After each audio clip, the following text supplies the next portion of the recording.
Jesus. Amém? Você pode se colocar sobre os seus pés para nós orarmos.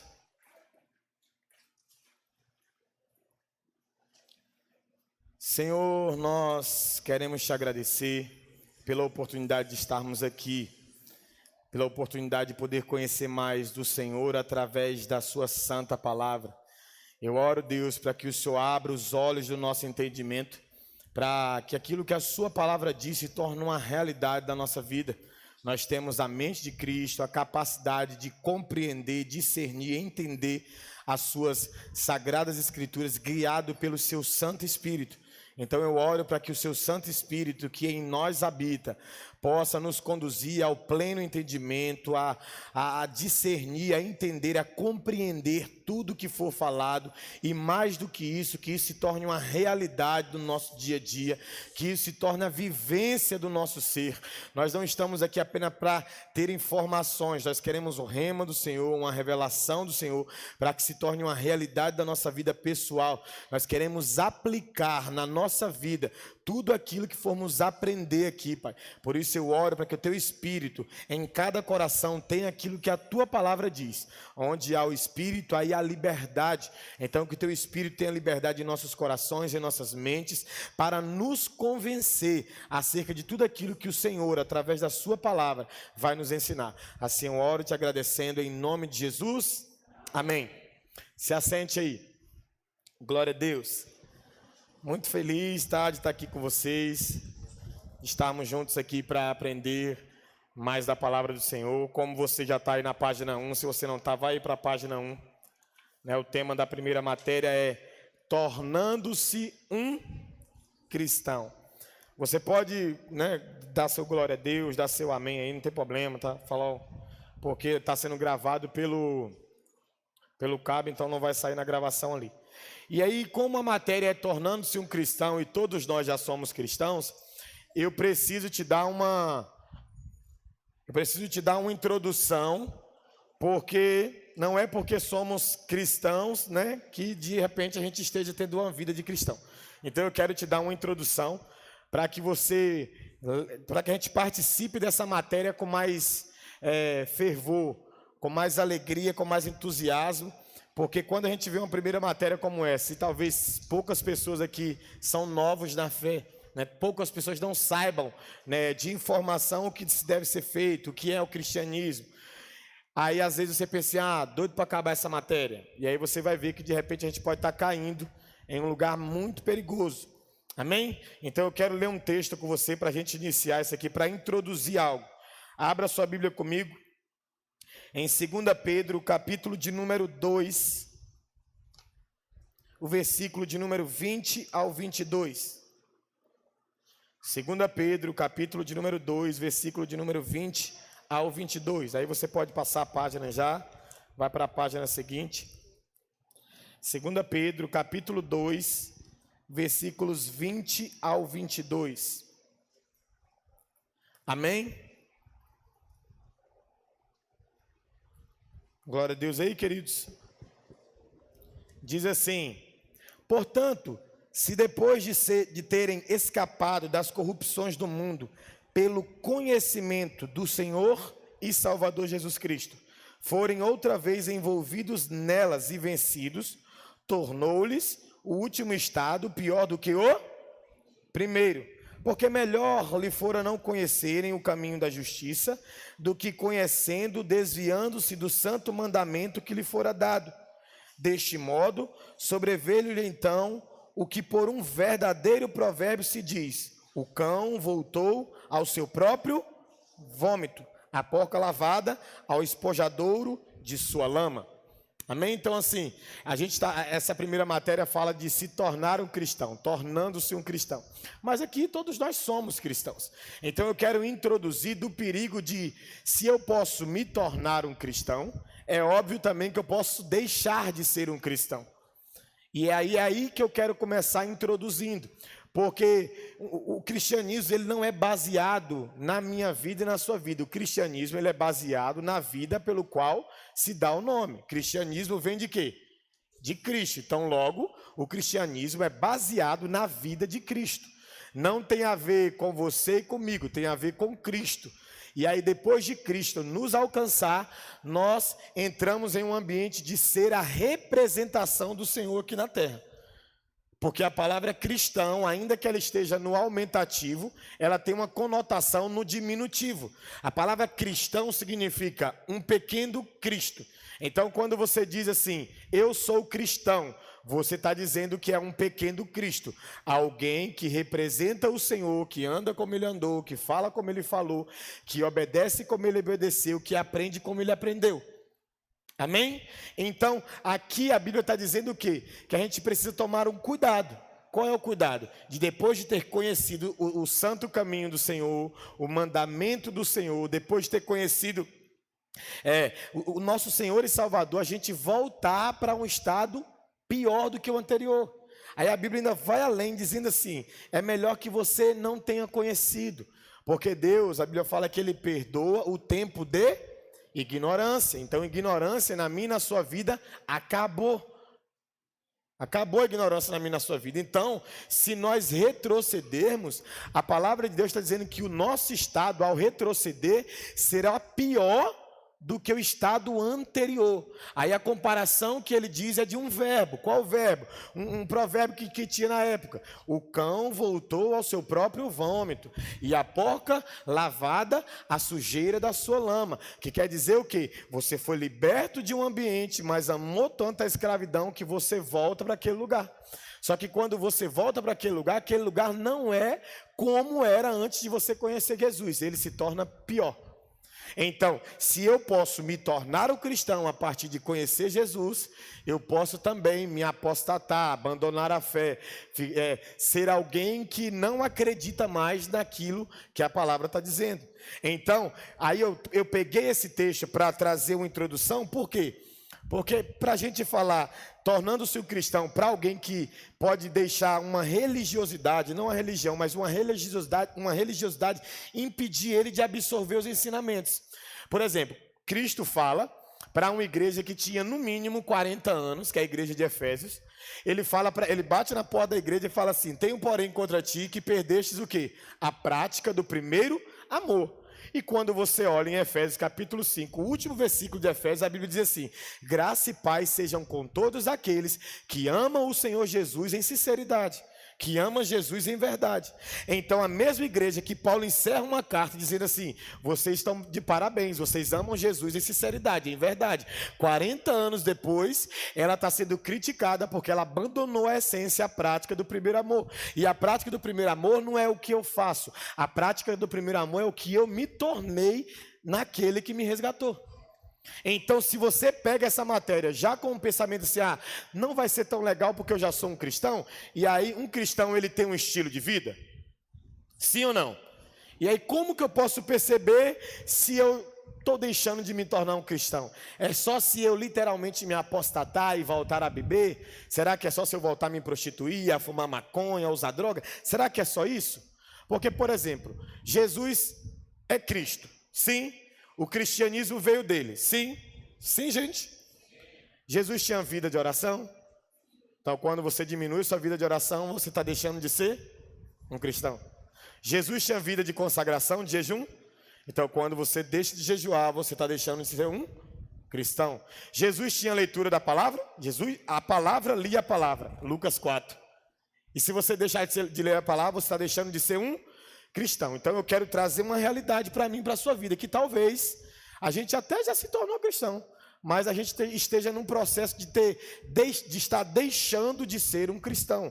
Então logo, tudo aquilo que vamos estudar precisa ser experimentado por nós com muita alegria no coração, para que a soberba não venha e tire o lugar da revelação do Senhor para essa aula. Porque ninguém aqui, inclusive eu, é tão bom que não possa aprender mais. E não tenha um assunto bíblico que não queime no nosso coração diante de um desvio. Eu não sei se você já percebeu, mas geralmente quando você está meio fraco em algo e aquele alguém prega sobre aquele algo, o Espírito Santo queima no seu coração sobre aquele algo. E às vezes você sente aquele queimor, aquele fervor, até mesmo às vezes a presença do Espírito Santo. Aí você sente assim, ai, que coisa maravilhosa. Aquilo não é para você sentir como se fosse algo maravilhoso. Aquilo é para você sentir temor. Que tem alguém pregando sobre oração, você está sentindo a presença de Deus, já dizendo assim, eu estou manifestando que você não é mais uma pessoa que ora. Amém, gente? Então, tornando-se um cristão. E eu preciso trazer isso para você como introdução. Porque um cristão, ele põe em prática aquilo que o cristianismo oferece. Então, abra sua Bíblia comigo e antes da gente ir para a apostila, vai lá nos últimos versículos de Mateus, Evangelho de Mateus.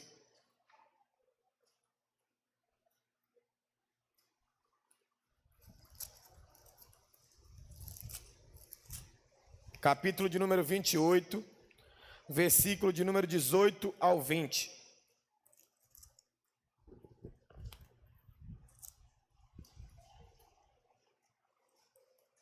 Aleluia. Diz assim a santa palavra do Senhor.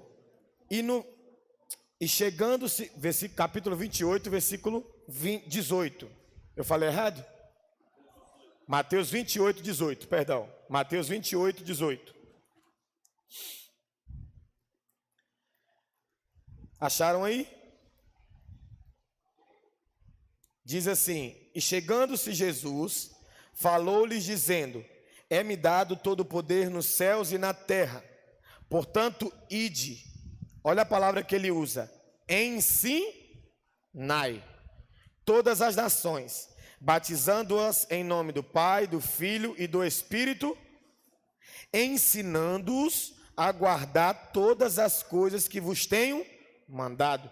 Eis que eu estou convosco todos os dias até a consumação do século.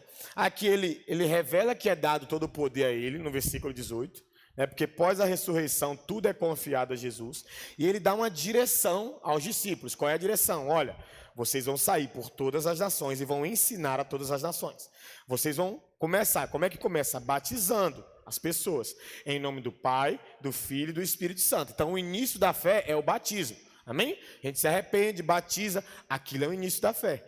Aí depois ele vai no versículo 20 e fala, ensinando-os a guardar todas as coisas que eu te mando. Isso aqui é uma palavra para o pastor guardar os ensinamentos? Não, a palavra está aí, nações. Que dentro do nosso contexto é a igreja dentro de cada nação. Então, cada pessoa que conhece a Jesus, ele precisa ter no seu coração guardado os ensinamentos do Senhor Jesus. Amém? A palavra diz em Salmo 119, versículo 11, um dos versículos que eu mais gosto, diz assim, escondi a tua palavra no meu coração para não pecar contra ti. Então a promessa de Deus é que você, segundo o Espírito Santo, tem capacidade de ser ensinado e guardar no seu coração o ensino. Então a gente precisa tirar do nosso coração esse ambiente de que eu não consigo aprender, eu não consigo gravar nada, eu não consigo viver isso, senão parece que você não entrou em um ambiente que Deus já te colocou. Qual é o ambiente que Deus já te colocou? Você é um filho dele. Amém? Você é um cristão, você é um homem e uma mulher que carrega o Espírito Santo. Então, quando você diz que não consegue, você está limitando o poder de ensino do Espírito Santo. Essa semana eu vi uma frase ai, Jesus. Aquela página do Instagram lá, Somente o Cordeiro, e o cara fala, ele escreve algo interessante. Ele fala assim: quando a Bíblia fala que o Espírito Santo convence, isso é uma realidade. Ele convence, ele não tenta. Então, se o Espírito Santo estiver com essa intenção, ele vai te convencer, ele vai conseguir te convencer. Não tem como nós resistirmos ao poder de convencimento do Espírito Santo. A prova disso é que a gente não lutou para ser cristão, nós somos convencidos a ser cristão. Ninguém aqui ficou assim, eu vou ser cristão, eu vou ser cheio do Espírito Santo. Não, quando você estava na sua vida sem Jesus, a última coisa que você queria era Jesus. E aí de repente, por A mais B, apareceu uma situação na sua vida, que você falou, vou na igreja. Aí você achou que ia ser só mais um dia na igreja. E aí o que aconteceu naquele dia? O Senhor te convenceu. O Espírito Santo convenceu você. Então, você acha mesmo que Deus vai te convencer para te deixar ignorante? Não. A Bíblia fala que o nosso Deus não é um Deus de confusão. Ele não é um Deus de confusão, ele é um Deus de clareza. A Bíblia diz que aqueles que conhecem Jesus jamais serão envergonhados, jamais serão confundidos. Então eu quero trazer ânimo ao seu coração e dizer que você não vai se tornar um cristão só de dizer eu sou cristão. Você vai se tornar um cristão com base bíblica, com conteúdo, com sabedoria, com inteligência e mais do que isso tudo, com praticidade das Escrituras. Amém? Foi para isso que você foi chamado. A promessa é essa: ensinando-vos a guardar todas as coisas que eu vos tenho mandado. Então guardar é guardar, gente, ficar guardadinho. Onde você vai, quem tem um conhecimento das Escrituras vai entender isso que eu estou falando. Onde você vai, no lugar que você vai, sempre tem uma palavra de Deus para fazer você se posicionar naquele lugar. Seja ensinando, seja se tirando do lugar, seja se posicionando, mas quando você não tem isso, você fica meio que perdido. E aí, cara, eu posso fazer isso? Eu não posso? É certo fazer isso? Eu agrado Jesus quando eu faço? Quando você tem a base bíblica, você sabe o que você pode e o que você não pode fazer, o que agrada a Deus ou não. Amém? Então, tornar-se um cristão é isso, é você andar com o conhecimento de Deus no seu coração, ao ponto de que o seu estilo de vida faça as pessoas perceber que você representa Cristo. Glória a Deus? Introduzi bem? Agora vamos para as Escrituras, vamos para a apostila aí, que eu vou ler algumas coisas com vocês, porque essa matéria é curta, então eu vou ler algumas coisas com vocês e a gente vai discorrendo aí, tá bom?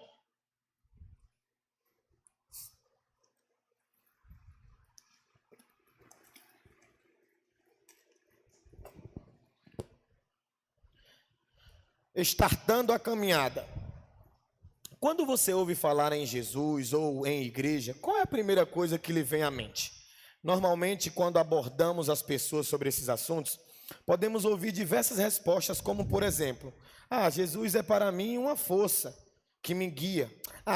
Jesus para mim foi um grande mestre, assim como também um possível líder político. Jesus para mim não passa de um fundador ou líder religioso. Quando falamos sobre igreja, podemos ouvir: é uma instituição que ajuda as pessoas. A igreja é um lugar que impõe regras e oprime as pessoas. A igreja é somente mais uma instituição. Afinal, estamos no mesmo barco, tanto faz quem vai ou não. Nas próximas linhas, gostaria de lhe mostrar um pouco em que creem os cristãos. Quem é Cristo e o que é a igreja. E por que temos a Bíblia como regra de fé e prática, assim como a temos como a verdade absoluta. Caso você seja um novato na fé, seja bem-vindo aqui, você irá encontrar fundamentos básicos para todo iniciante. E se você já é um cristão maduro, abre seu coração para o entendimento. Deus sempre tem uma nova medida nas coisas simples.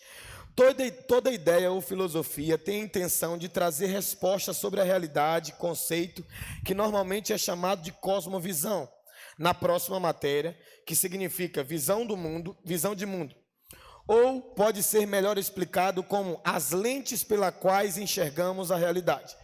Todos temos de nós questionamentos como: de onde viemos? Como o mundo passou a existir? Qual o problema do mundo? O que vem depois da morte e como viveremos? Toda cosmovisão vai ter um início de como todas as coisas surgiram e de quem nós somos. Em segundo lugar, uma proposta de solução, que aqui vamos chamar de soteriologia, termo usado para a doutrina da salvação. E em terceiro, uma proposta de como as coisas terminarão, que aqui vamos chamar de escatologia, basicamente é a doutrina da consumação dos tempos. Basicamente, o cristão enxerga a realidade através das escrituras, através das sagradas escrituras, a Bíblia.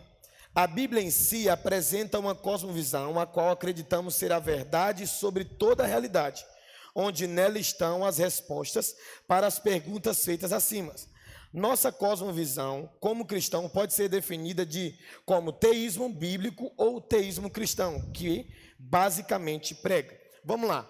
Deixa que antes de nós entrarmos e lermos algum texto aqui, eu dar uma esmiuçada nisso aqui que nós acabamos de ler. A gente precisa trazer aos nossos olhos e aos nossos corações de que se tornar um cristão é ser guiado pela palavra em todas as áreas da vida. A Bíblia, ela se torna a nossa regra de fé. É aquilo que o pastor Márcio Valadão começou a falar há muito tempo. Aquilo é uma realidade. Nós temos, ele fala aquele jargão, não lembro bem, mas ele fala assim: nós somos o que a Bíblia diz que nós somos, nós podemos o que a Bíblia diz que nós podemos, nós fazemos o que a Bíblia diz que nós podemos fazer. Então, basicamente é isso. Quando você se converte, você precisa olhar as coisas a partir das Escrituras. Por isso que a gente deixa de acreditar que a gente veio do macaco, por isso que a gente deixa de acreditar no Big Bang, por isso que a gente deixa de acreditar em algumas coisas. Por quê? Porque isso é o que lá fora é ensinado. A Bíblia é o oposto disso. Então a Bíblia vai trazer uma clareza de que Deus é o criador de todas as coisas, que Ele é o criador do ser humano, que nada do que existe sem Ele foi feito. Amém? Então logo a Bíblia precisa ser os seus óculos. Você vai enxergar melhor através das Escrituras. E se você insistir em acreditar em seus achismos, em teorias criadas por homens que não respeitam a palavra, o que tem muitos homens que foram inteligentes, que não acreditam em Deus, são ateus, e que as filosofias deles, os estudos deles, aquilo que eles acreditam, até hoje está perpetuado em muitos corações, ao ponto de que às vezes na igreja a gente vê as pessoas citando versos desses homens, que são ateus, citando trechos desses homens. Então a gente precisa, para que a gente continuar a acreditar que a Bíblia é aos nossos olhos. A Bíblia é aos nossos olhos. Quando eu me torno um cristão, eu não posso mais, eu não tenho mais o direito de enxergar dentro do meu, eu acho, seria melhor assim, eu acho que Deus errou nisso aqui, não, acho que aquele cara estava mais certo do que Deus. Não, tornar-se um cristão é acreditar que a Bíblia é sua regra de fé absoluta, que ela é suficiente, que ela é inerrante e que você vai ser prosperado, vai prosperar através dela, vai ser guardado nela, vai ser o seu fundamento de vida. A Bíblia diz em Salmo 119, versículo 105, lâmpada para os meus pés é a sua e luz para o meu caminho.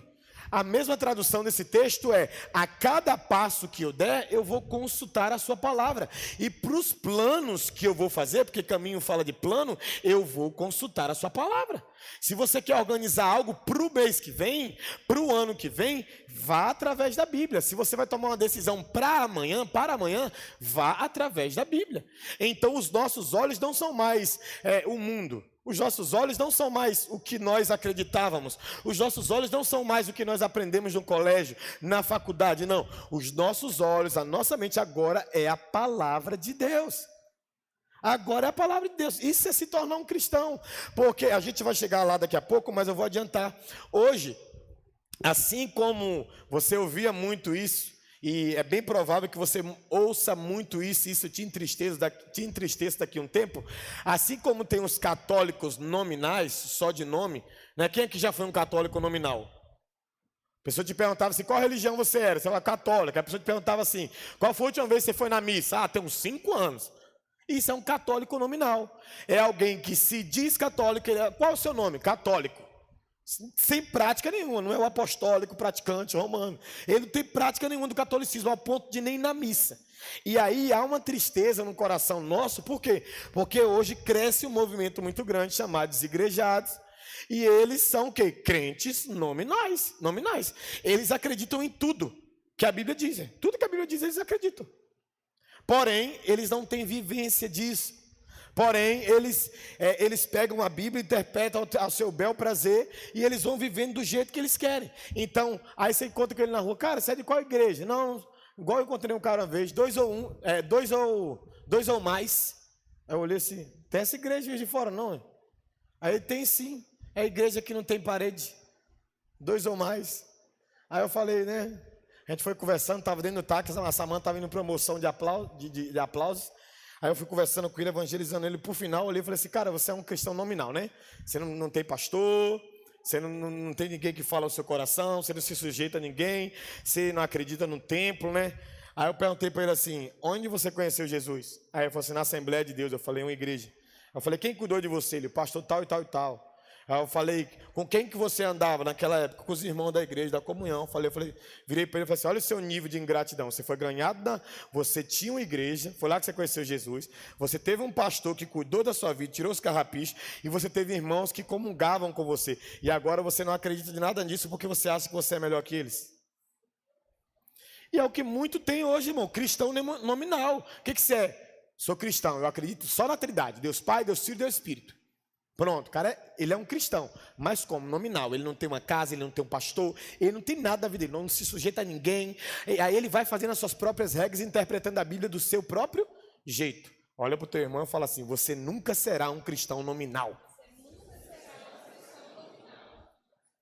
Amém? Não podemos nos tornar cristãos nominais. Vamos lá, a Bíblia é a palavra de Deus. Eu vou ler os textos aqui, tá bom? Alguns que eu sentir aqui que é importante de ler, eu vou lendo aqui, você vai acompanhando. E como está aí, se você quiser abrir sua Bíblia também, para você acompanhar, fica à vontade. 2 Timóteo 3,16. Diz assim, 2 Timóteo 3,16. Toda a escritura divinamente inspirada é proveitosa para ensinar, para redarguir, para corrigir e para instruir em justiça, para que o homem de Deus seja perfeito e perfeitamente instruído para toda boa obra. Aleluia! O que a palavra aqui, o que Pedro está escrevendo? Ele está dizendo aqui que a Bíblia é a palavra de Deus. É isso que ele está dizendo. E ela é proveitosa. O que é algo proveitoso? É algo que gera. Isso é algo que tem sentido. Então a palavra de Deus ela é proveitosa. Aí para corrigir, para redarguir, para instruir. É proveitosa para corrigir os nossos erros, para exortar os nossos erros. Então nós precisamos nos tornar cristãos que acreditam que a Bíblia é a palavra de Deus. E não ficar com aquelas dúvidas que muitos cristãos por aí dizem, eu não acredito na Bíblia na totalidade não. Eu não acredito que a Bíblia foi um monte de homem que escreveu a Bíblia, um em cada época e coisa e tal. Irmãos, olha só. O que você pode encontrar na Bíblia como uma aparente contradição, dentro daquilo ali tem uma excelente revelação. Preste atenção nisso que eu te falei. Quando você encontrar na Bíblia uma aparente contradição, algo que você olha e fala assim, nossa, parece contraditório. Se você esmiuçar aquilo ali, você vai ter uma excelente revelação naquele lugar. Porque a Bíblia, ela não é contraditória. Primeiro que ela fala de uma única pessoa. De quem que ela fala? De Cristo. De Jesus. Então a Bíblia é centralizada em Jesus, na sombra dele e na realidade dele, apontando para ele e consumando ele. Então a Bíblia é a palavra de Deus desde Gênesis até Apocalipse. Então eu e você precisamos, quando temos contato com ela, acreditar. A palavra é a palavra de Deus, não é a palavra de um homem, não é a palavra de um doutor, não é a palavra de um juiz, é a santa palavra do Senhor Jesus. Amém? Vamos lá. Segundo ponto, eu não vou ler o outro. Não há distinção entre o Jesus histórico e o Jesus bíblico, pois a maior fonte sobre a sua vida é a própria Bíblia. Fora as testemunhas oculares de sua ressurreição, que são mais de 500. Há apenas um único Deus. Aí vou pedir para você ler comigo, 1 Coríntios 8:6. 1 Coríntios capítulo 8, versículo 6.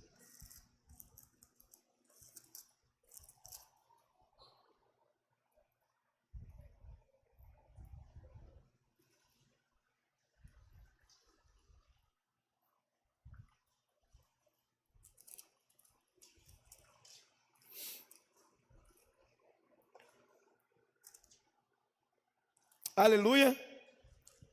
Diz assim: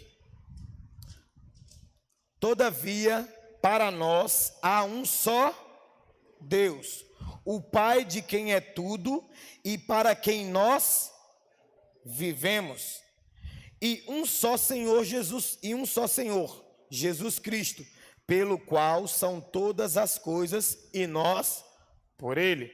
Você está em 1 Coríntios, vai lá no capítulo 12 agora. No versículo de número 4.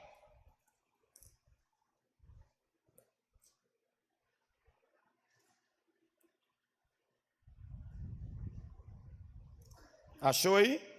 Diz assim, preste atenção no final de cada verso, tá? Ora, há diversidade de dons, mas o Espírito é o mesmo. Há diversidade de ministérios, mas o Senhor é o mesmo.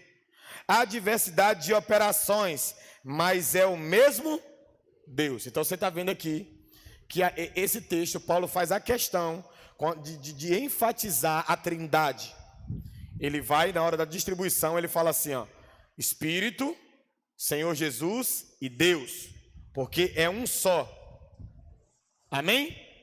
Deus é um só. Deus Pai, Deus Filho e Deus Espírito, numa só pessoa, numa só visão. Amém? Então a gente precisa entender isso. Não é 3 deuses, não é. É um só Deus. É um só Deus. Vamos lá. Deus criou os céus e a terra e todas as coisas que existem. Isso está em Gênesis 1. Essas coisas você vai ter a oportunidade de ler em casa, porque senão a gente fica fazendo leituras muito extensas. Deus criou os seres humanos à sua imagem, conforme a sua semelhança. Então Deus não criou só o mundo, Deus criou você também. E aí, quando a gente fala de olhar pelos olhares da Escritura, é acreditar em Gênesis 1, 27, que a Bíblia fala que Deus nos criou conforme a sua imagem e a sua semelhança. Gênesis 2:7 era um homem de barro, Deus sopra no homem o espírito, a vida, né, dele. E aí do 18 ao 25 vai falar das ordenanças de autoridade que Deus designou para o homem. Deus criou os seres humanos para serem seus representantes na terra, dando-lhes autoridade sobre as coisas. Lê comigo aí, para a gente vir de Novo Testamento, 2 Coríntios 5:20.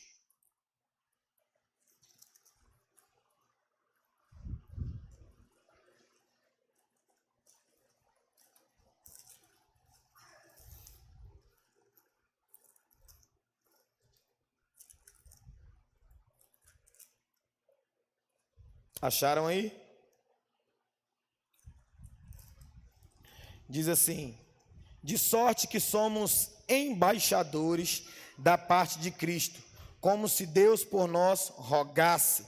Rogamos, pois, da parte de Cristo, que vos reconcilieis com Deus.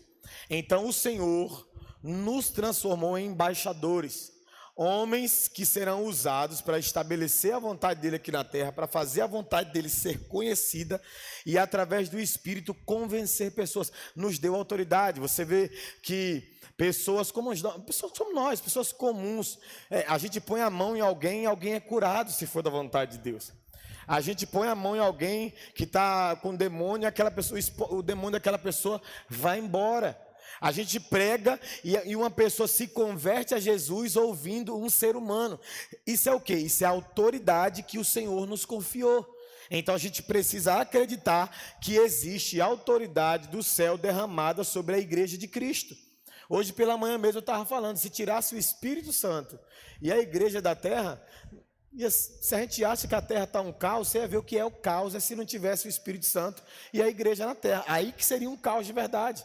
E aí o Espírito Santo, ele é Deus, ele pode operar sem você? Pode, mas ele decidiu operar através de você. Então logo você precisa entender que foi derramada a autoridade do Senhor sobre a sua vida e você precisa usar essa autoridade em benefício da terra, em benefício das pessoas, em benefício do reino de Deus, porque foi lhe dada a autoridade. Jesus, ele recebeu, como nós lemos lá em Mateus 28:18, todo o poder foi dado a ele nos céus e na terra. Você acha que ele está lá sentado sem exercer esse poder? Não, ele está usando esse poder. Mas talvez eu e você nos tornamos cristãos e a gente não está usando esse poder, ou melhor dizendo, essa autoridade que nos foi confiada. Já viu quando a gente tem que orar por alguém que provavelmente vai manifestar. Aí você fica com medo. E é por isso que às vezes o demônio faz uma graça com você, porque o seu medo revela a sua falta de confiança na autoridade que foi te dada. Porque você nunca vai expulsar um demônio, porque não é você quem expulsa o demônio. É o Senhor na sua vida que vai fazer aquele demônio embora. Então, se eu reconheço a autoridade de Jesus, eu não vou ter medo. Se você reconhece, você não vai ter medo. Amém? Os próprios demônios reconhecem a autoridade que está sobre a sua vida. Às vezes é você que não reconhece. Lembra quando os filhos dos sacerdotes tentaram expulsar, os caras estavam caçando pessoas endemoniadas, é só você ler Atos 17, estavam procurando pessoas endemoniadas, porque eles acharam lindo Paulo expulsar demônio. E aí eles encontram pessoas endemoniadas, eles vão tentar expulsar os demônios. O que acontece com eles? Sai pelado, os demônios pegou eles de couro, tirou as roupas deles, sai correndo pelado do demônio. Aí o demônio vira para eles e fala o quê? Não fala só que conhecia Jesus. Fala assim, ó, Cristo eu sei quem é, Paulo também, mas vocês estão em nome de quem? Tem autoridade nenhuma. Quem é que já entregou a vida para Jesus? Então tem a autoridade do céu sobre a sua vida. Amém? Seu filho está lá passando mal, sua mulher está passando mal, alguém na família está passando mal. Se tiver que ligar para a gente orar, nós iremos orar. Mas para nós que somos cristãos, não é mais ore por mim. Como que é? Como que é, gente? Ore comigo. Pastor, entre em oração junto comigo. Por quê? Porque a autoridade não está sobre a vida do pastor. A autoridade está sobre a vida da igreja. Amém? Então você precisa acreditar que o Senhor está te colocando como representante aqui dele na terra. Vamos lá, ponto 3, da página 3. O homem que um dia foi criado à imagem e à semelhança de Deus, tem essa imagem desfigurada por causa do pecado. Assim como toda a terra é amaldiçoada e toda a criação se corrompe. Porém, através da obra de Jesus Cristo, o homem pode ser redimido, assim como toda a criação. Aí vai falar de um texto lá que é interessante você ler, porque é o primeiro texto que aponta para o sacrifício de Jesus. É aquele texto que Adão e Eva aparecem lá pelado e coisa e tal, envergonhado diante do Senhor. E aí eles pegam folhinhas de figueira e faz ali uma cueca, um sutiã, uma calcinha, para tentar se esconder da vergonha. Aí o que Deus vira para eles e fala? Não serve. Agora que vocês caíram, vocês nunca mais vão conseguir se aproximar de mim como antes. Agora vocês vão precisar que eu facilite isso. Jesus foi a facilidade de Deus para você se aproximar dele. Você é reconciliado com Deus por meio de Jesus. É por isso que não tem como se aproximar de Deus por méritos humanos, através da sua própria justiça. A gente vai ver isso um pouco na frente. Eu sou bonzinho, aí fulano é tão... Outro dia eu estava conversando com o Carlos, que eu ouvi um rapaz falando algo que eu achei interessante, que é um perigo nosso. A gente olha para pessoas que às vezes não faz muita coisa de errado e fala assim, nossa, fulano é quase um cristão, só está faltando Jesus. E aí a gente não percebe o perigo disso que a gente está falando, porque logo se a gente pensa que aquela pessoa é tão boa, com a consciência de que só está faltando Jesus, a gente não evangeliza, porque a gente pensa que a qualquer momento ele vai ser evangélico, a qualquer momento ele se converte, mas se está faltando Jesus, está faltando o que, gente? Tudo. Então, eu vou me aproximar de Deus porque eu sou bonzinho. Não, você não é bonzinho, a sua justiça não presta. Aqui esse texto vai falar da nossa queda. Nós temos uma natureza caída. É por isso que Davi fala, em pecado eu fui formado, em pecado me concebeu a minha mãe. Ele está querendo dizer que os pais dele não podiam se relacionar. Não, não era isso. Ele estava querendo dizer o quê? Eu sei debaixo de qual natureza eu vim. Eu tenho o Espírito Santo? Tenho, mas a minha natureza é uma natureza caída, falida. E aí precisou o quê? Que Deus, através de Jesus, redimisse você, remisse os seus pecados. É por isso que aquele animal que Deus mata, lá em Gênesis capítulo 3, apontava para Jesus. É o primeiro sacrifício, é o primeiro animal que é derramado sangue, Deus pega ali a pele, sinalizando o quê? Olha, onde houve vergonha, eu vou cobrir com vestes de justiça, que se fala de estilo de vida. Não é você que se cobre da sua vergonha, é o Senhor que remove a sua vergonha e coloca um vestido novo na sua vida. Amém? Amém, queridos? Então vamos lá. Ponto 4. O ápice da história da redenção se passa na vida, morte e ressurreição de Cristo. Leia os 4 evangelhos. Você podia pegar isso como uma meta, tá? Da escola aí, você lê os evangelhos, é muito bom.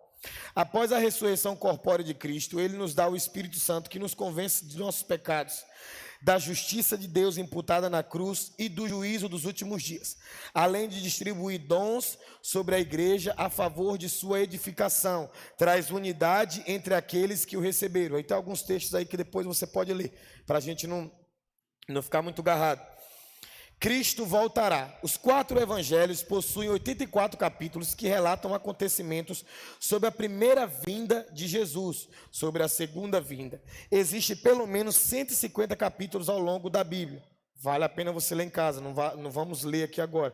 Mas é bom você ter, pelo menos eu pincelar sobre isso aqui. Porque tem horas que parece que a gente não acredita que o Senhor vai voltar, e de que parece que tem horas que a gente nem acredita que ele pisou nessa terra. E isso é perigoso. Por quê? Porque o Senhor pisou nessa terra, nesse lugar chamado terra, nesse mundo. Jesus habitou aqui durante 33 anos. E aí, isso é chamado da primeira vinda. E aí ele vai ter a segunda vinda, que é quando ele vai vir, vai ordenar todas as coisas, vai colocar tudo no devido lugar e depois vai governar. E nós vamos estar governando juntamente com eles. Então, esses textos aqui vão te levar para os ambientes que vai fazer você crer, porque nós temos que crer a partir das Escrituras. Amém? Partindo desses pontos, vamos começar a aprender como nos tornamos cristãos.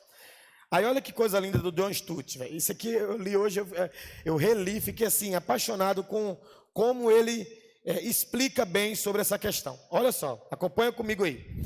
Ao procurarmos definir o que é um cristão, precisamos fazer uma distinção entre os cristãos nominais e os cristãos comprometidos. Isso pode parecer ofensivo e certamente é desagradável, mas ao fazê-los estamos seguindo as escrituras, os autores bíblicos, que colocam muita ênfase na diferença de uma profissão da fé e uma realidade interior. É possível ser cristão de nome e sê-lo sem coração. A gente falou um pouco disso, mas ele fala sobre aquela questão do interior. Todas as vezes que o seu interior estiver corrompido, você precisa ligar um alerta. Porque se do lado de dentro não está convertido, não há nada do lado de fora que vai fazer você parecer convertido. A Bíblia fala que se os teus olhos forem bons, todo o teu corpo será bom. Se os teus olhos forem mal, todo o teu corpo será mal. E os olhos são a candeia do corpo. A Bíblia fala que onde está o seu coração, ali está o seu tesouro. Agora, eu consigo perceber onde está o seu coração? Eu agora, daqui, eu sei onde está o seu coração? Não, mas você sabe onde ele está? Sim, você sabe onde ele está. Então, logo, eu preciso fazer essas reflexões diariamente. Se eu tenho, em algum momento, comportamentos que não condizem com o cristianismo. Porque eu posso ser um cristão nominal, alguém que vem no culto, alguém que tem um dom, alguém que prega, que canta, que pula, que roda, e eu posso não ser um cristão de coração, de essência. Por quê? Porque dentro de mim está tudo corrompido. Então o John Stott, ele faz um alerta que é muito bacana. Ele fala assim, gente, é de dentro para fora. Dá uma olhada do lado de dentro, irmãos. Olha, as pessoas... E o interessante é que, tipo assim, por exemplo, eu prego, e por vezes, isso acontece, as pessoas vão elogiar uma pregação, e eu olho para dentro de mim e falo assim, mas eu também preciso botar isso como prática da minha vida? Não está legal, ainda que eu tenha pregado, não está do jeito que deveria estar? O que eu estou reconhecendo? Que do lado de dentro as coisas não estão legal, ainda que do lado de fora tenha pessoas me elogiando por aquilo que eu prego. E esse é o grande problema. Eu sempre falei com a minha liderança. Quando às vezes um líder ou alguém que prega, alguém que tem um ministério, ele passa um problema e ele tem uma dificuldade de pedir ajuda. Por quê? Porque ele pensa o que o pastor vai pensar? Eu sou líder, o cara é líder de família, aí ele passa o problema na família. Ele fica desconfortável para pedir ajuda, porque ele deixa o ministério vir antes do coração dele. Aí ele fala assim, poxa, o que o pastor vai pensar? Eu sou o líder da família e a minha família está acabando. Aí o cara se esconde de restaurar a família só para impressionar com a performance. E às vezes é isso que acontece com muitos de nós. Temos áreas da nossa vida que precisam ser tratadas, que você sabe, você e o Senhor sabe, que naquela área você não é um cristão, e aí você prefere esconder por causa do ministério, porque vou abrir meu coração, nada. Vou falar disso nada. O que as pessoas vão pensar de mim? Está todo mundo com a imagem de que eu sou quase um querubim, eu vou tirar essa imagem? Mas aí você quer ter a aprovação das pessoas ou do Senhor? Porque o Senhor não aprova aquilo que os homens estão aprovando. O Senhor aprova aquilo que Ele está vendo e está gostando. Às vezes eu posso estar sendo aprovado por você e reprovado por Deus. Está entendendo, gente? Então nós precisamos entender que se tornar um cristão não é sobre uma roupa, não é sobre um dom, não é sobre um ministério, não é sobre uma habilidade, é sobre um coração arrependido e uma vida de essência da palavra de Deus. Isso é se tornar um cristão. Amém? Como se tornar um cristão? Primeiro, o que o cristianismo não é? O cristianismo não é, em sua essência, um credo. É possível alguém aceitar todos os quesitos da fé cristã e ainda assim não ser cristão. A melhor prova disso é quem? Aquele moço, o diabo. A maior prova disso é ele. Tiago 2,19 diz o quê? Que ele crê e estremece, ele ainda treme na base. Ele crê, irmãos. O diabo, quando tenta tirar Jesus do propósito em Mateus 4, ele cita o quê? Ele cita a Bíblia. Ele crê. Então ele sabia que a Bíblia podia convencer Jesus. Ele cita, mas está escrito sobre você. Você pode transformar essas pedras em pão aí, ó, você tem poder. Está escrito sobre você, se lançar daqui, os anjos vão te guardar. Está escrito, ele vai usando a palavra. Então, o diabo crê na palavra porque ele sabe que Deus é mentiroso. Mas ele é cristão? Ele é cristão? Não. Então é possível você crer em tudo da que a Bíblia diz e não ser um cristão. Aí, mais uma vez, faz assim, ó. Liga o alerta. Amém? Liga o alerta. 2, o cristianismo não é essencialmente um código de conduta. É ótimo termos conduta, porém o cristianismo não é a ética, não tem a ética como essência, mas ela tem uma ética. Aliás, a mais elevada que o mundo já conheceu. É só ver o Sermão do Monte. Eu vou, durante essa semana, mandar devocionais sobre o Sermão do Monte, tá? Para vocês. Para a gente, eu senti no meu coração, então a cada dia da semana eu vou mandar um devocional em cima de um texto do Sermão do Monte. Os 10 mandamentos, Êxodo 20, com a sua lei suprema do amor, mas pode-se viver muito bem uma vida correta sem ser cristão, como é o caso de muitos agnósticos. O que é agnósticos? Vamos lá. É uma crença de que a capacidade humana é incapaz de saber ou de conhecer o divino. Isso é os agnósticos. Eles não acreditam.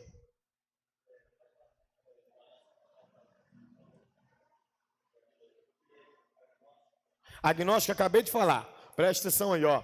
São pessoas que não acreditam que nós, como seres humanos, podemos ter contato com o divino, conhecer o divino, saber da existência do divino. Então eles não acreditam que o divino se mistura.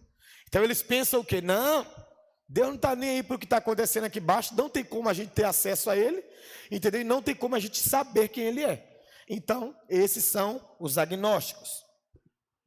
3, o cristianismo não é, em sua essência, um culto, usando a palavra no sentido de um sistema de adoração religiosa. E um conjunto de Santa Ceia, por exemplo, foram instituídos pelo próprio Jesus e foram executados pela igreja desde então. É perfeitamente possível, embora raro, devido à dificuldade, ser ortodoxo na crença, concordar com tudo, correto na conduta e escrupuloso na observância da religião, e ainda assim não captar o cerne do cristianismo. É possível você estar num ambiente, participar de tudo aquele ambiente, acreditar em tudo aquele ambiente, mas não aproveitar o cerne daquilo para se tornar aquilo. É possível essas coisas. Então o cristianismo não é um culto. O cristianismo não é a nossa reunião de quinta. Não é o culto de domingo. O cristianismo não é a Santa Ceia da terça. O cristianismo não é o ensaio de louvor. O cristianismo não é essa escola. O cristianismo vem de uma pessoa. Então, ele é baseado na pessoa de Cristo. Amém? O que é, então, ser um cristão? Vamos lá. Ser cristão. Se ser cristão, então, não se trata daquilo que eu fiz ou o que estou fazendo. Sobre o que é, então? Ser um cristão não está ligado sumariamente às nossas obras ou àquilo que abandonamos no passado antes de Jesus, mas está ligado ao próprio Jesus, o fundamento do cristianismo. Não está ligado ao cristão em si, mas é tudo relacionado ao próprio Cristo, nosso fundamento, alicerce e pedra de esquina. Se trata de uma pessoa e de uma relação pessoal com essa pessoa. Só a partir daí que as outras coisas se encaixam. As nossas crenças e a nossa conduta, o nosso devocional privado e o nosso culto público. Mas cristianismo sem Cristo é uma moldura sem quadro, um corpo sem respiração. E aí tem um texto que a gente vai ler juntos aí, você pode acompanhar aí. O apóstolo Paulo coloca isso em evidência em sua carta aos Filipenses, depois de dizer ao descrever os cristãos, que nos gloriamos, vamos lá, mas o que para mim era lucro, considerei perda, por causa de quê? Cristo. Mais do que isso, considero tudo como perda, comparado à suprema grandeza do conhecimento de Cristo meu Senhor, por cuja causa... Uma moto que está em frente ao carro do Beto, Civic, é de alguém da igreja? Tem alguém de moto? Vê lá se é a sua, filhão. Vou dar uma olhada. Vê lá, Thales, também, por favor. Então vamos lá, vamos voltar nesse texto aí.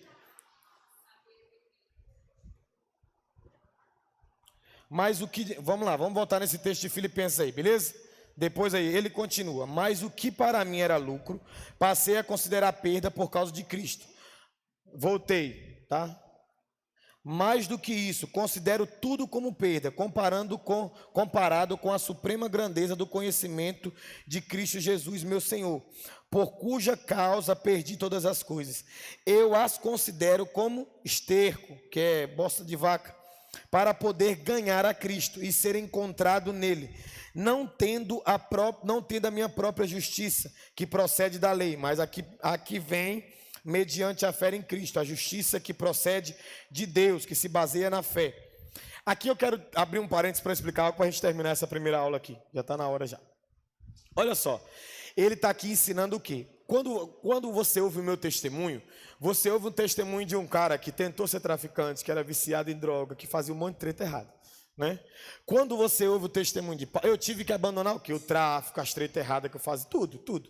Então, o meu testemunho era de alguém que era da pá virada, e aí Deus veio e transformou. Quando você vê Paulo contando o testemunho dele, Paulo não era um cara da pá virada.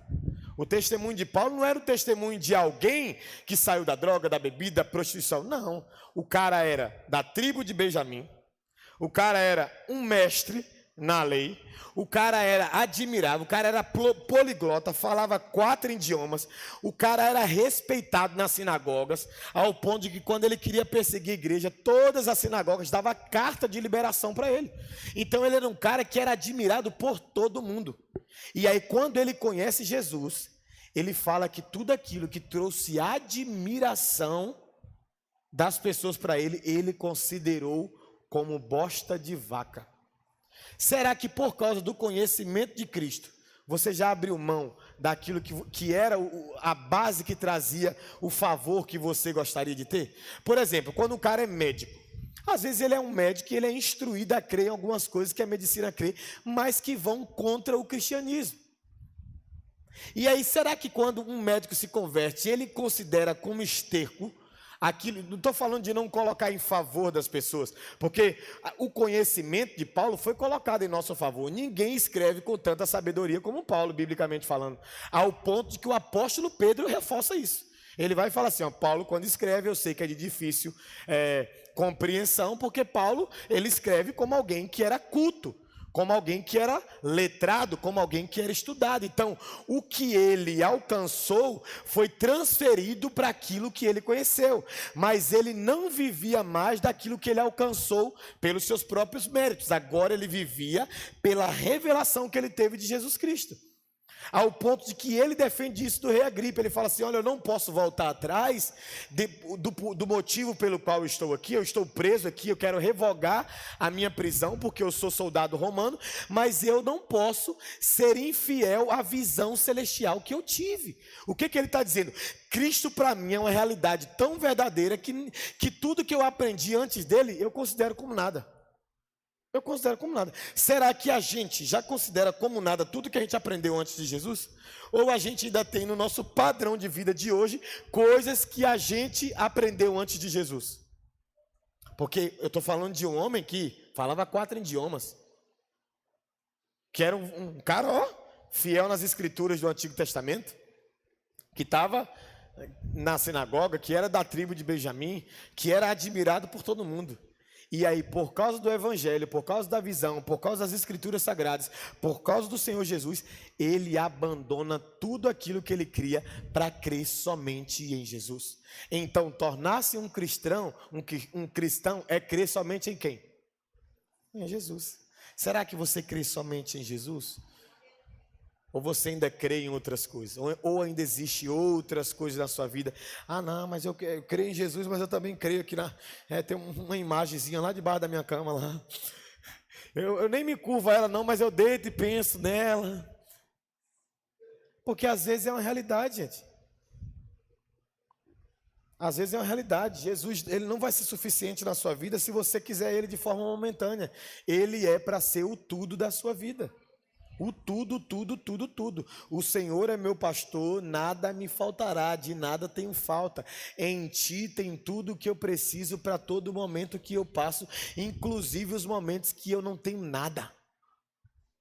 Se o Senhor for o seu tudo, você não vai morrer por causa de nada. Amém? Então, a gente precisa entender que essa declaração de Paulo, ela traz esse sentido. Ele está dizendo assim, olha, eu considerei como perda. E às vezes a gente não cresce na graça, no conhecimento, exatamente por causa das amarras a crenças desnecessárias. Desnecessárias. Eu já falei que eu estou preparando uma mensagem aqui para ministrar para a igreja, e o tema da mensagem é: precisa ser tão difícil assim como você é? Será que você não pode mudar? Será que nem Deus pode mudar você? Porque quem conhece alguma pessoa difícil de lidar? Quem conhece? Quem é difícil de lidar em algumas áreas? Eu sou difícil de lidar em algumas áreas. Aí pensa, por que você é difícil de lidar nessas áreas? Por que você é uma pessoa difícil de lidar? Porque as escrituras não te convenceu. Não, mas é sério, gente, é sério. Olha o que a Bíblia diz, que o Espírito Santo nos daria uma língua erudita. O que é uma língua erudita? Uma língua saudável, que vai trazer consolação àqueles que estão cansados. Então, você não precisa ser difícil de lidar. Você não precisa pegar o seu temperamento e colocar ele sobre a palavra de Deus. Não, a palavra de Deus governa o seu temperamento. Então, às vezes você conhece alguém, aí uma pessoa que é difícil de lidar. E agora, quem se acha assim, em algumas áreas, uma pessoa fácil de lidar? Em algumas áreas eu me considero. Agora imagina a soberba daqueles que se consideram fáceis de lidar. Aí ele vê alguém difícil de lidar, ele afasta desse alguém. Você não entendeu o que é ser cristianismo? Jesus era uma pessoa fácil de lidar? Sim. E ele afastava das pessoas? Não. Porque quem sabe lidar facilmente, deveria levar o evangelho em todos os lugares. Então, eu sei lidar com as pessoas, aí se afasta de alguém que é difícil de lidar. Agora, para você que é difícil de lidar em alguma área, para você que é uma pessoa difícil de lidar por causa do seu temperamento, ei, para de crer nessas coisas aí. Jesus mudou Pedro, Jesus mudou Paulo, Jesus mudou Tiago, Jesus mudou João, Jesus mudou os apóstolos, Jesus mudou os pais da igreja, Jesus mudou esses caras tudo. Ele pode mudar você também. Ele pode mudar a mim também. Amém? Então a base do cristianismo é uma transformação. Ele é uma pessoa, mas ele transforma. O que Paulo diz em Romanos capítulo 1, versículo 16? Eu não me envergonho do evangelho de Cristo, pois ele é o poder de Deus para transformar todo aquele que crê. Tem alguém que crê? Então se você crê, você será transformado. Tem gente que ama dizer, não, mas eu sou assim. Irmãos, eu não sou assim. Ou a gente é a Bíblia, ou a gente tem que tirar, ou a gente decide. Ou eu sou os versículos encarnados, ou eu não posso me denominar cristão. Pastor, eu sou difícil de lidar. Pergunte a Samanta se eu não era difícil de lidar antigamente. Pergunte a ela se em alguns pontos eu ainda não sou difícil de lidar, e vê se ela fica confortável com esses pontos. Ela fala, não, miséria, você tem que mudar, porque você é um cristão, então tem que haver mudança. Então, em nome de Jesus, eu quero terminar a primeira hora orando em cima disso. Eu quero que fica sobre os seus pés. Fica aí sobre os seus pés. Eu quero que você faça algo aqui comigo. Eu quero que você coloque a mão no seu coração.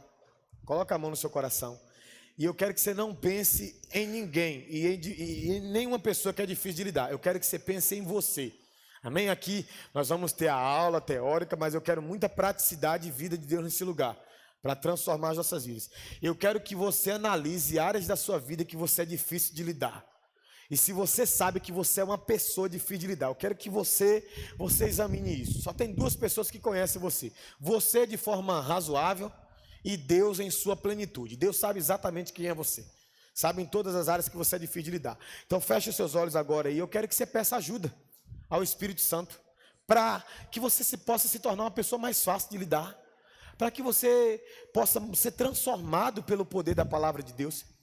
Começa a achar uma área da sua vida que de repente sua esposa reclama muito, seu marido reclama muito, a igreja percebe que nessa área você falha muito, a sociedade percebe que nessa área você falha muito. Começa a colocar isso diante do Senhor. Fala, Senhor, eu não quero mais ser reconhecido como uma pessoa que o Senhor não transforma. Eu não quero mais ser reconhecido como uma pessoa difícil de lidar. Eu não quero mais ser reconhecido como uma pessoa que não muda em uma área específica, como se o Senhor tivesse sido limitado. Pai, em nome de Jesus, eu sei que o Teu Espírito está aqui no nosso meio.